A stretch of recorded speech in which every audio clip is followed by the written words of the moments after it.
За дулааны 5 дугаар цахилгаан станц одоо 3 дахь удаага орж ирж байна. Тэгээ эхлээд нөгөө урьдчилсан үнэлгээ, бүрэн шинжилгээ гэдэг. Тэгээ энэ хоёр асуудал дээр нь би бас асууж исэн, тодруулж исэн. Үүнтэй холбоотой бас нэлээд одлон мэдээлэл авч судалгаа хийсэн.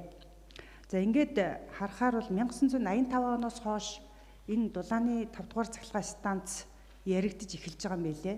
Тэгээ мөн ч олон зовлон үтсэн юм билээ. Тэгээ тэрний юу гэхээр 2008 онд анхныхаа тендерийг зарлал тэгэл бүтлгүүцсэн, амжилтгүй болсон. Тэгээ энэ юу гэхээр санхүүгийн их үүсвэр нь тодорхойгүй, тариф нь маргаантай гэд ингээд эхэлж исэн юм билээ.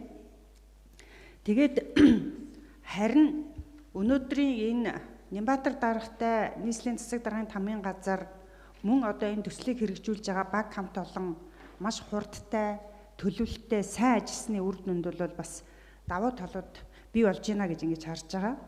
Хэрвээ энэ цахилгаан станц одоо ашиглалтанд орсноороо баригдсанараа тэгээ нийгмийн эдийн засгийн хувьд ч гэсэн маш тодорхой өөрчлөлтийг авчрах болов уу гэж ингэж харж байна. Судалгаатай танилцсан. Тэгээ ингээ харахад бол хамгийн наазах нь утааны хэмжээ 20 орчим хувиар буурна.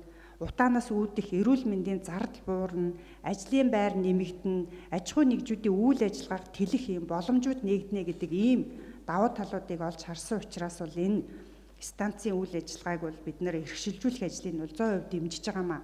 Харин нийслэлд сүүлийн үед ирснээрээ энэ газрын болоод дэд үтцийн асуудал одоо шийдэгдэж мөн одоо энэ их үүсвэр болох 20 орчим хувийн шийдснээрээ энэ одоо станц цаашаа хөдөлж гинэ гэж ингэж ойлгож байгаа. Тийм учраас өнөөдөр энэ бол бас түүхэн шийдвэр гарах. За мөн одоо бас маш олон талын ийм давуу талтай олон асуудал шийдэгдсэн ийм төсөл байгаа. Тийм учраас бид нар бол бас дэмжиж за мөн одоо энэ төслийг өнөөдрийн түвшинд хүргэсэн энэ хамт олонд бол бас талархах ёстой гэж би одоо бас талархлын үг хэлмээр байна гэдгийг бас хэлж байна. За баярлалаа.